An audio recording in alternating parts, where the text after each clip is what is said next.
Shout out to the Seafoam for letting us stay last night. It was a great night's sleep again. And you won't believe where we're going to next. Where? Some would say it's a little fishy. Ugh.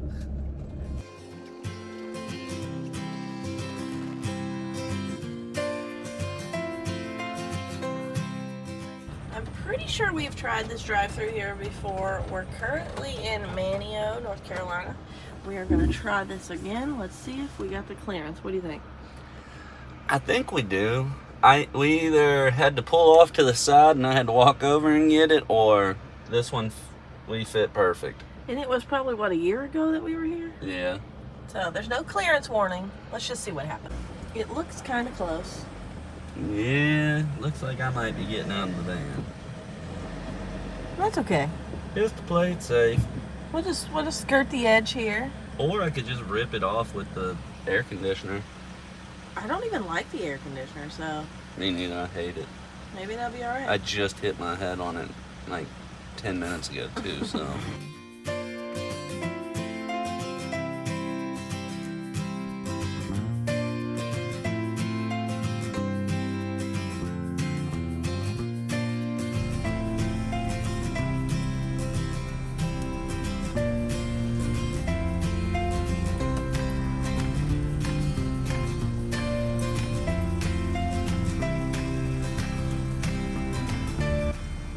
And we made it! Good job, boss. Thanks, dog. Is a Titan. Luckily, Justin knows how to drive this van like the back of his hand now, so we can fit pretty much anywhere. Where the fuck is the turn signal? Just kidding. I thought you were serious. I know, after you just said knows this van like the back of his hand.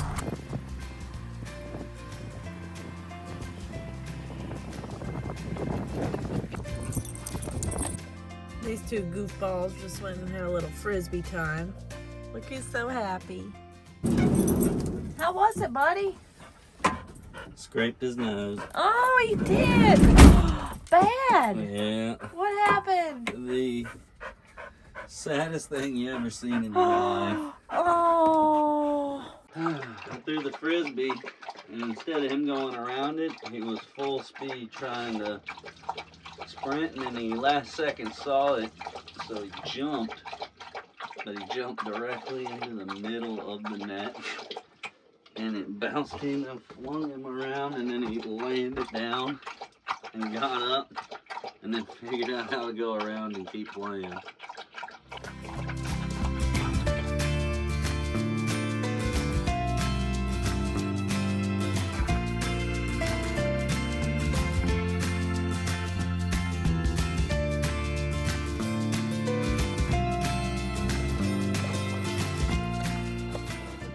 I'm hanging out here, doing my makeup. Harry's watching, giving me tips, and we're at another park. When I said we park at parks and I do my makeup, I did not lie. Parks are like prime chill spot. So nice to not feel like you're being watched and you're expected to leave right away. Unless it's like a park where kids play, and like excessively, because then you're sitting here in a white van watching kids, so it's like. I mean, don't kids play at all parks? Nah, look at this one. There ain't a soul in. There's probably not even kids on this island. I don't know why they built it.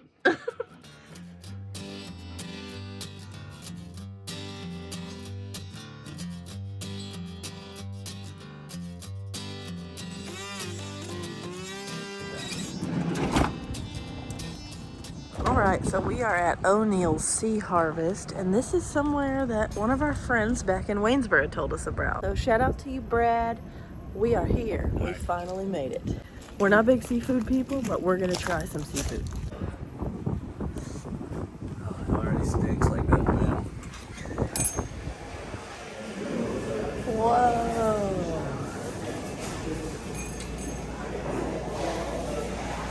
We've got to eat this. Hershey bar cake, pineapple supreme. I want pineapple supreme.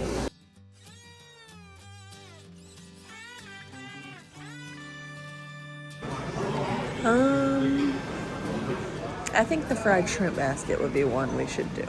Because you can't go wrong with that, right? Nah, that's what I'm thinking. That and chicken shrimp basket. Is that a cocktail sauce or ketchup? You want to smell it? It's ketchup. Okay, so we just ordered. We got the catch of the day, which is flounder. And then we also got the fried shrimp basket, just to play it safe, because I know that we like fried shrimp. Oh man, I'm telling you, we're not seafood people. We're really, really gonna try it. And the guy at the front was super duper nice. Yeah, he was extremely nice and polite. Which is always cool. I just like going places where you meet other nice people. Like, it just keeps the world going happy. I like it. Yeah. Keeps our mood afloat. But he said that flounder is a good entry fish for people, so maybe we'll like it. I ain't sure about that.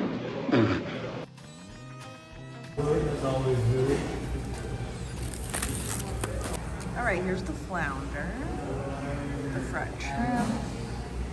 We got the fries, the coleslaw, the onion rings. Yeah, this is going to be pretty good. I'm nervous. Do you want to try the coleslaw first? Yeah. Okay. Coleslaw.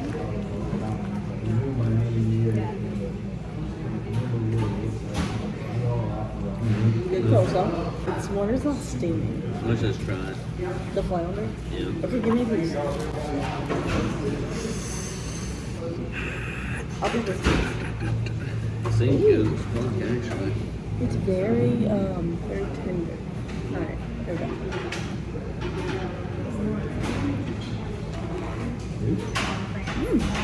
Yeah. I like it. Yeah, it's not super fishy. Not at all. It's I kind can of like tell it's fish, but it reminds me of like a really tender chicken tender. I kind of like it. You said that's cocktail? I'm not the biggest fan of cocktail. it's horseradish.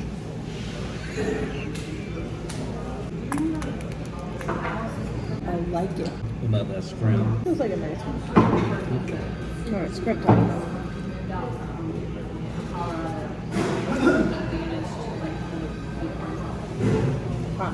Alright, we're gonna stuff our faces and we'll be back.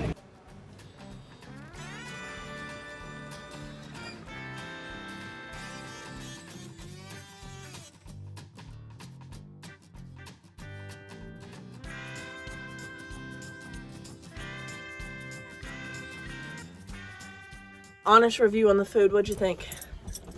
Alright. I honestly thought it was genuinely really good. Mm-hmm. But I'm not gonna seek out seafood still. But I won't seek out seafood still. I would say that's a good way of putting it. The food was really, really good. Probably some of the best seafood I've ever had. Am I a seafood lover now? No. To be honest, no. So we're getting the van ready so we can get back on the road. Get some miles under our belt today. Where are we going next? We don't really know. We're going to look at the map, see where we want to be next, and go from there. It's kind of fun waking up without a plan. Yeah, makes it, well, sometimes not having a plan is actually stressful because you want a purpose. Yeah. But there's plenty of times where waking up without a plan, it's like, hell yeah, nothing to stress. Today we put just this restaurant on our list of what we wanted to do, so the rest of it we're free to kind of go with the flow. It's a really good way of living and traveling. Highly recommend it. This is my baby. He is the youngest. He's only 7. And he doesn't know that he's kind of bigger than the others. People always ask about having a bull terrier. I don't think we have a normal bull terrier. He's just so precious. He doesn't have a mean bone in his body. He is the most innocent, sweetest little angel you'll ever see.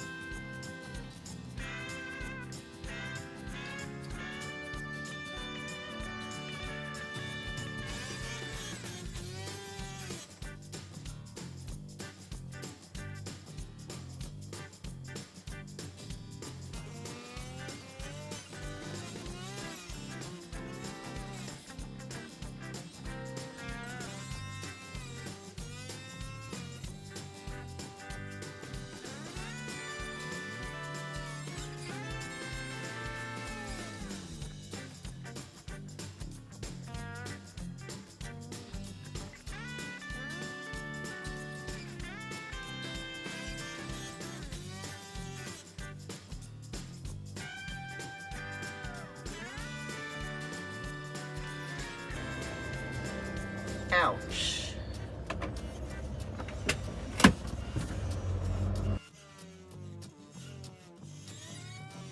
We just passed a chicken hatchery, and it made Justin think of a story that he wanted to tell. So, here's some road tales. I think I was in like 2nd or 3rd grade, and the teacher asked, she came into class that day, and she was like, alright, today's assignment, I want you all to tell some kind of story, and then give me the moral to it. So, we all sat in our desk and we thought about it. And then the first person, this little girl named Becky, she raises her hands, and the teacher calls on her. She's like, go ahead, Becky. And Becky says to the teacher, she was like, so my dad works here at the chicken hatchery, and he counts all the eggs. Well, I remember one day when I was younger, he said he put all his eggs into one basket, and he was loading them up and taking them to town, to the market.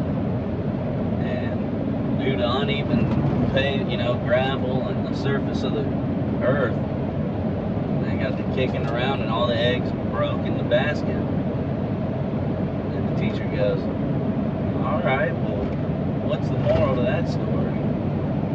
And Becky said to the teacher, she was like, well, the moral is you don't put all your eggs into one basket.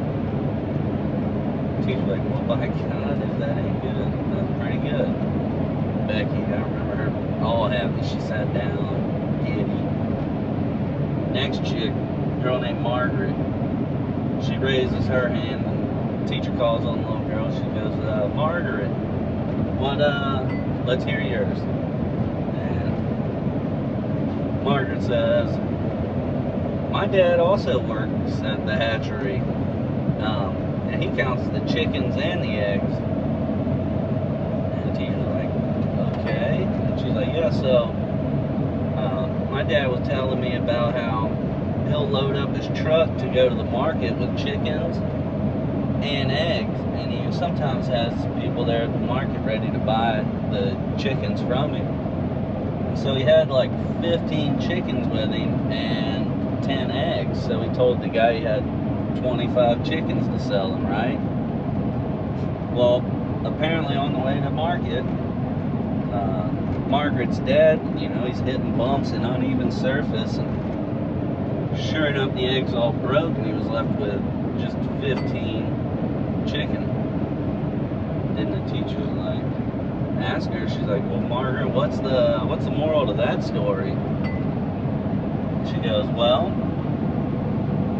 you don't ever want to count your chickens before the eggs hatch. And the teacher says, son of a bitch, these kids are good. That's a good one.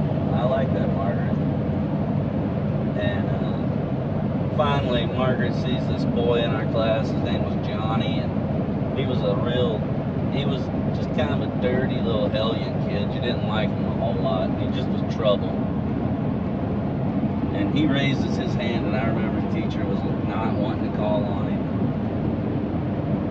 You could see this look. She's like, I've got an oath. I need to teach every student, all these students, not just the ones I like. So against her better judgment, you can tell she calls on Johnny. You listening? Yeah. And so Johnny raises, she calls on Johnny, and Johnny goes, this story is about my Uncle Terry. He goes, my Uncle Terry served in Vietnam. He goes, he didn't work at the hatchery. He was on disability, due to his injuries from the war. As a matter of fact, he even hated people that worked for the hatchery. But that's here nor there. But you gotta understand, Uncle Terry was kind of a very hated man. No one liked him. And this story takes place in a small little town called Da Nang. But Uncle Terry is with his platoon in Da Nang, fighting in the war. And they all decide one night to get him drunk, and he passes out. Well, they all just abandoned Uncle Terry and just left him. So he's in the middle of, you know, Da Nang, Vietnam, and all they've left him are 3 bottles of whiskey and just like a bunch of guns, as you know, whatever that dealt he needed at max. So Uncle Terry, he said he just kind of got up and went about his business. Figured he couldn't just sit there, he needed to move on. So he got up, starts walking, and he comes up on this little village, he said, and he's like, I don't know if that's the enemy or if that's who I was sent here to protect. But he said he had to do what he had to do, so he chugged down those 3 bottles of whiskey. He picked up all his Kalashnikovs and he walks in and he just starts spraying the village down with his gun like a farmer would the hay with a scythe, just cleaning them. He was laying the men down. And he was even, you know, killing the women, and I hate to say it, but he said he was even killing the children.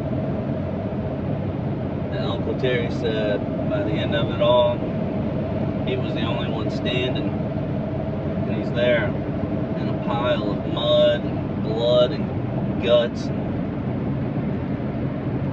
He just drops his arms for a minute and he brushes across his pants and he feels that his pants are wet. And Uncle Terry said he got a little shame in himself after fighting such a fight. He said he had pissed his pants and he was embarrassed. But Uncle Terry said that didn't seem right. And he said he reached down and he felt his pants again, and it wasn't piss, but it was ejaculate. Yeah, so Uncle Terry said he no longer felt shame, but pride where shame once was. And the teacher cuts him off. She's like, oh, well, what's the moral to this story, Johnny? And he goes, well, ultimately, you know, if Uncle Terry's been drinking, you don't fuck with him. I'm honestly more angry that you just had me hold this for joke time. Joke time? We can't even use that. Why? You can talk about ejaculate.